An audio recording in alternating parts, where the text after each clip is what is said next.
Here we are. Living in community authentically, consciously, aware, looking at what is in front of us, what is before us. I want to dedicate this service today to Lindsay. Maureen Miller and Lindsay come to this service, and Lindsay is now in her freedom form. And if you're someone who connects with animals and feels divine appointments,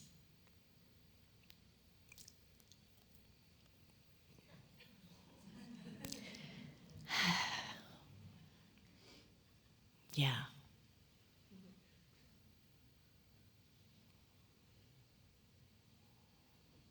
When has there been a bird in the sanctuary?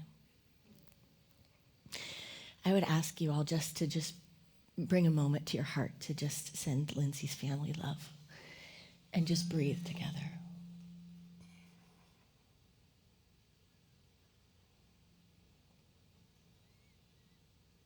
Lindsay, you are in your freedom form. We acknowledge that you have lifted out of your earth suit and into a new realm that is where we are going. We see a deepened and strengthened connection within your whole family, right here and right now. And may the love that you are and always have been and continue to be on this earth plane and in your freedom form grow forth in wondrous ways to spread the light that you are. We see you. We bless you. We love you. And thank you. And so it is. Amen.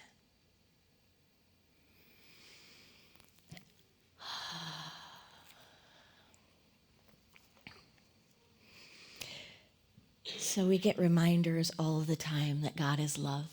We get reminders all of the time that we are enveloped in this love. And we're here to walk this walk together. We're here to practice this practice together. Of knowing that even with the human condition, we have the human condition, but there is also a spiritual impulse. There is a spiritual condition that underlies that condition, that powers everything, that is what is underneath and the invisible behind everything that we see. And we come here together in unity for this practice to ground ourselves in that truth and ground ourselves in that practice, so that we can remember, even in the midst of everything that meets the eyes, even in the midst of the limited world around us and the limitations that we see and the cages we might feel, that there is a deeper practice, there is a deeper truth, and there is a deeper principle. And in that principle, we are free. We've been studying this book by Eric Butterworth, Spiritual Economics, and we're in the last section of this book today. And it's no accident that it's the beginning of Lent, which is the start of the 40 days in preparation, spiritual preparation for Easter, 40 days of reflection, 40 days of release, of letting go, 40 days of spiritual transformation. So we're talking about security in a changing world and a new world vision. Security in a changing world and a new world vision. If we look at the world today and we look at the world around us and our own lives or the lives of others we see, does it match Unity's vision statement of co-creating a world that works for all? Is it lining up? How is it lining up? How is it not lining up? And are we willing and aware enough to look at it, to really look at what's working and what's not working for people in this human condition, for our systems, for our world, for the ways we operate that are not working, that are expired, that have been expired, but we continue to process them, we continue to regenerate them. That's what Eric Butterworth talks about in these chapters. And it's interesting because you would think that some of it he's writing right now, right? You would think that some of it is just about everything if he's just turning on the news right now, or if he's tuning into what's happening person to person and heart to heart. We all have things right here and right now, and I want to just open the space here for true authenticity of the human condition and what's going on with people, what we're hearing about, what we're knowing about, what we're feeling in our hearts about this life, about the thoughts and the fears and the experiences. These are no small times, are they? These are no small times. This time is ripe, not just because it's ripe with crisis, but because when something is ripe with crisis, it's also ripe with possibilities. It's also ripe with an opportunity to become more of what we are. And that's what the 40 days to Easter is all about. The 40 days to Easter is about the master teacher's walk in his willingness and his fullness to become the way and the truth and the life, to become the way of the practice. And Eric Butterworth talks about that, the way of the practice, that it's always about looking at the outer but coming to the inner and birthing forth from the inner.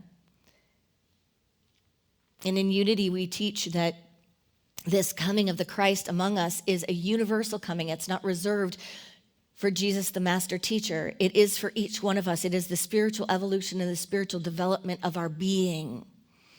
And we have it whether or not we're in this earth suit. We have it whether or not we go about the world in the ways of the world, or whether or not we go about the world in the ways of spirit, that we have a calling to awaken. And I think in these days, we have a calling to awaken together in a different way than we've ever presenced in the human condition before. Eric Butterworth talks about security in a changing world, and he talks about how the human condition is one that we want to build up enough security. You know, we want to get enough, we want to have enough so that everything's okay. And the human mind thinks that's all we have to do. We have to rearrange everything out here so that there'll be enough in here. And he redirects us from that. He says that actually, if we look at life like that, and if we live life like that, the most secure place to be is in a prison.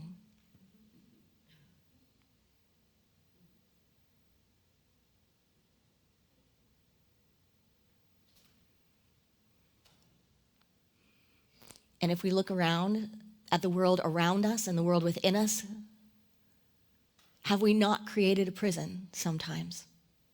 In some ways.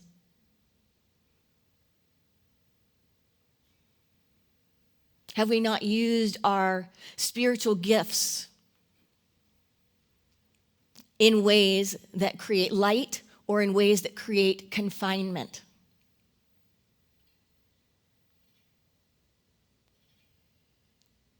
This is intense to say, but one of the things about violation and serious dysfunction is one of the ways that it continues is because it's too hard to look at. It's just too hard to look at. So then sometimes we don't see something that's right under our eyes, or that's right in the midst of a family, or that's right in the midst of a system. We're not willing to see it. We're not willing to look at it. Or we just don't know what to do about it. But the first step is being able to presence it, so that we're not asleep, so that we're not so afraid of seeing the confines, the bars, to seeing what's in front of us, that we don't open the floodgates to the resources that are within us. So far too often in the human condition, we create structures that confine us. We create systems that control us. We create places and spaces where we don't know how to see the way through. Anyone feel like that lately? Like there are places that it's like, I don't know how to see the way through this. I don't know how to work my way through this. Yeah. And that leads to that feeling of confinement. But like Eric Butterworth said, that feeling of confinement, if we want that, then a prison. Because you've got security, you've got someone that's going to feed you, someone that's going to house you. Maximum security.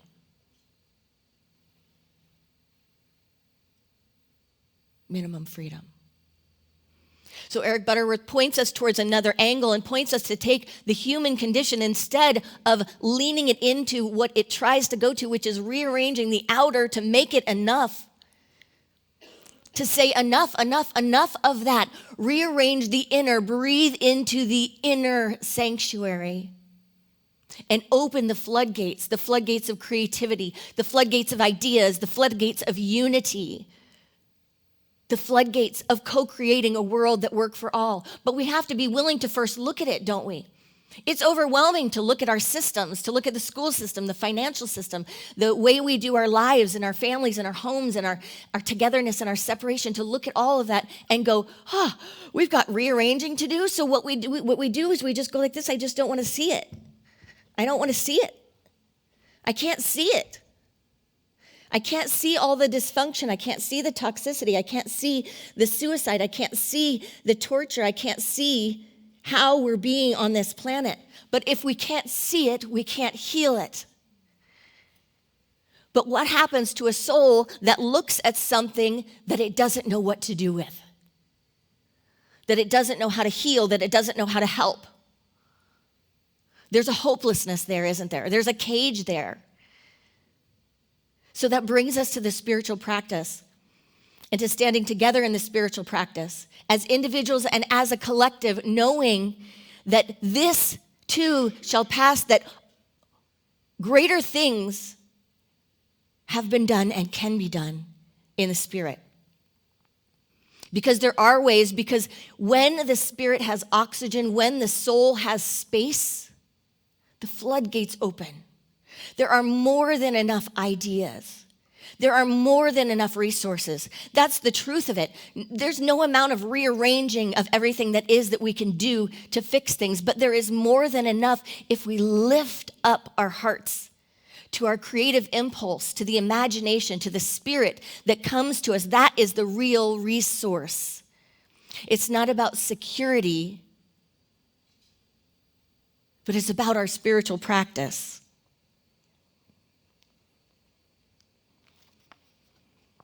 Eric Butterworth says that the one thing most people desire in life more than anything is security. It may be that any view of life that puts security, he quotes this professor from Boston, he said, it may be that any view of life that puts security rather than creativity first has misread life at its best and thus misinterprets the cosmic process.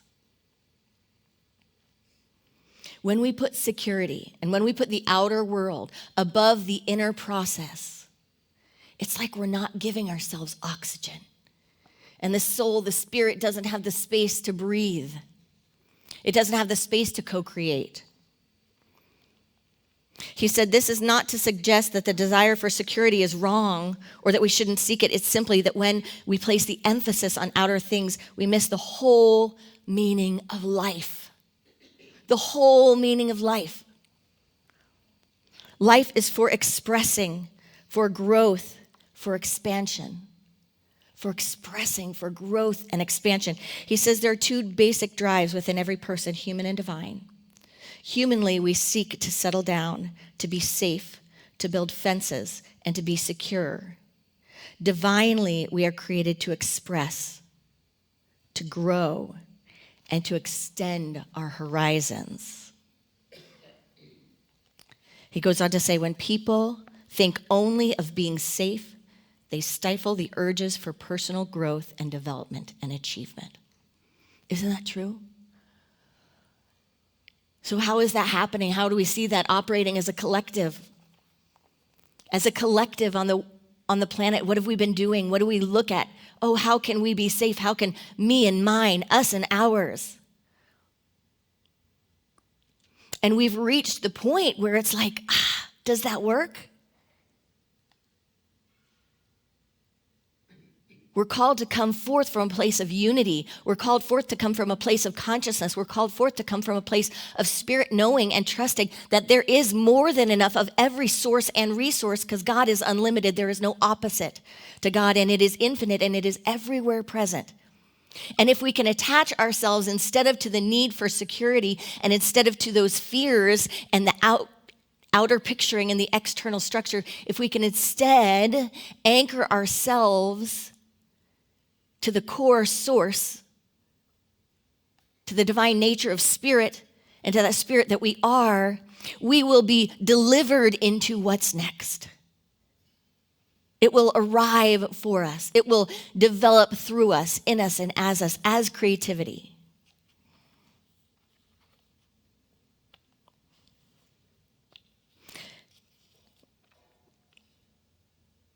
He says, someone said that the best way to be safe is never to be secure. The best way to be safe is never to be secure.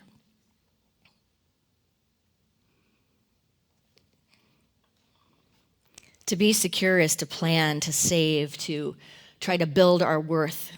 And that's human, and that's worldly, and that's understandable. But that's all about getting.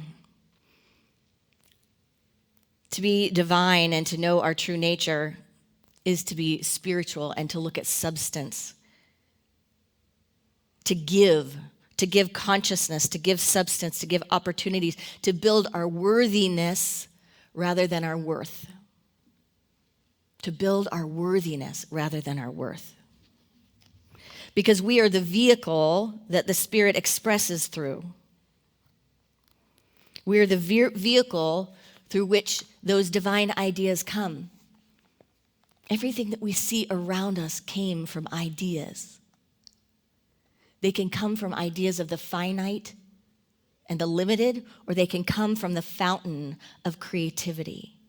We think we want security and safety, but anyone that has a lot of human security and safety, one, knows that in an instant it can be gone. Just like life, right? Like in our earth suits, in an instant there can be a shift and there can be a change.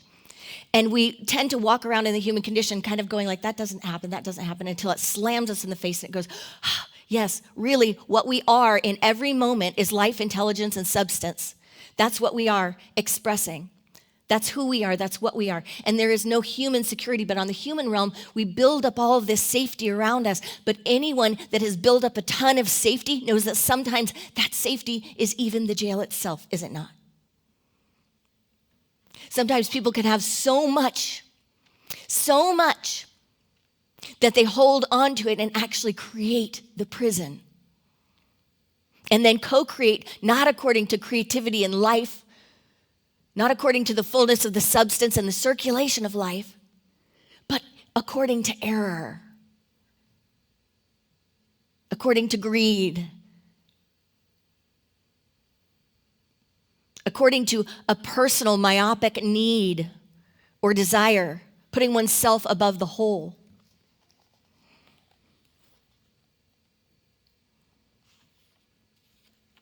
We are here to be the vehicle for prosperity,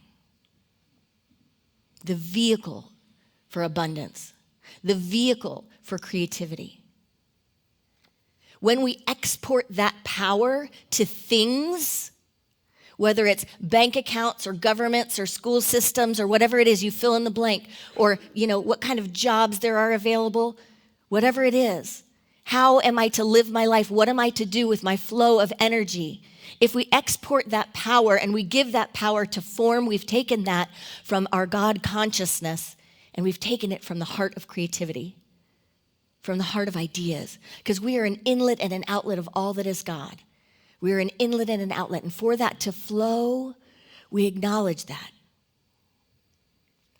He talks about the way we live this life, and we go forth and go through school and then start working and work until we think we've saved up enough, and then we retire. We retire and we're done, right? And then it's all peaceful, right? Has anyone ever been someone or met someone that retired? Is it just like all done? Is it all done?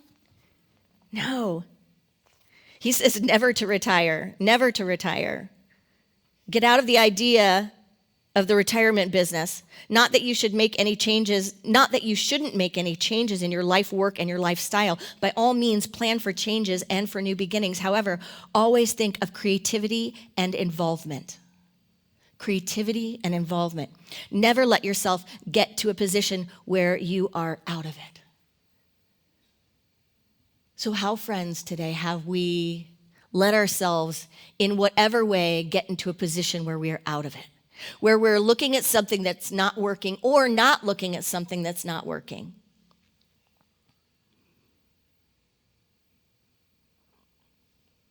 And just surrendering and getting out of it rather than standing in it and calling forth the spirit of it, calling forth the creativity and being a part of transforming it.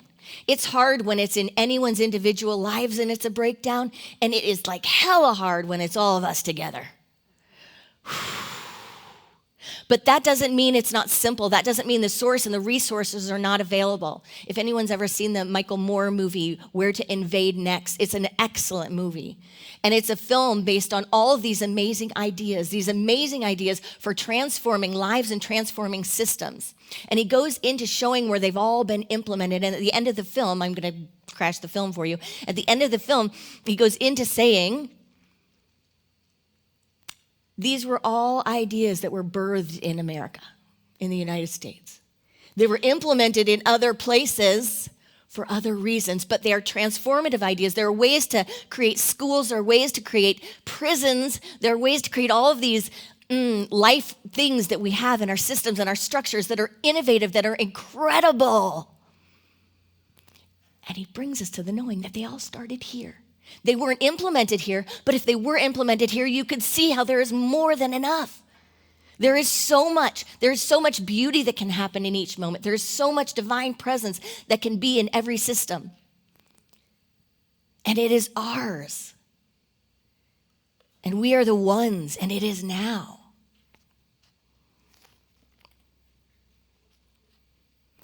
Eric Butterworth says, we are to trust our supply, to look at oneness with the allness of infinite mind, to become one with the intuitive flow. And he says this back in the year that he wrote this. He says, you may be surrounded by grim forebodings.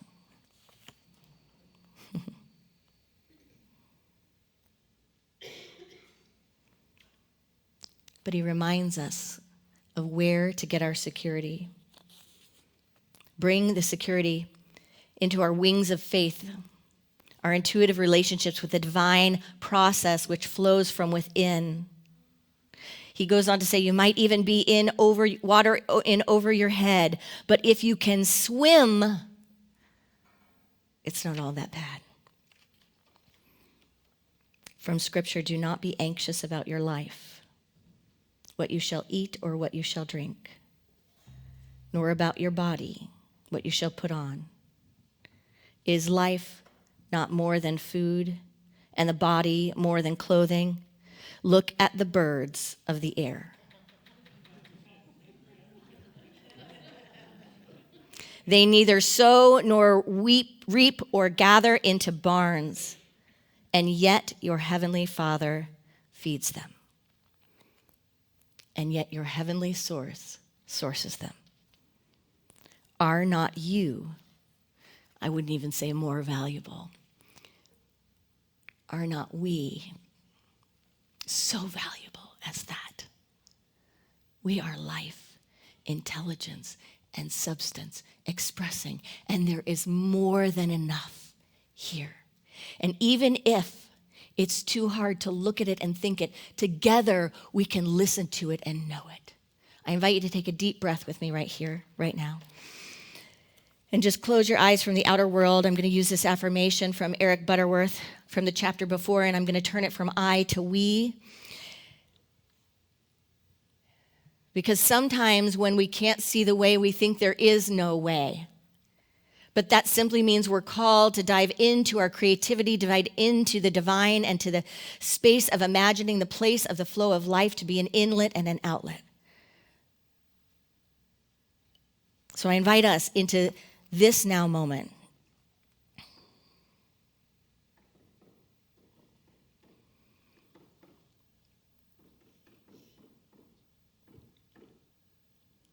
I know that in the happenings right now, right here, there is revealed a new lesson to learn, a new growth to experience. I know that within us are unborn possibilities of limitless potentials. And this is our opportunity to begin to give birth to new ideas, new strength, and new vision. We accept the reality of the difficulties, but not as permanence. We are not at the end of anything. We are simply between opportunities. We are simply between opportunities. And with all the fullness of our hearts, I breathe into these words.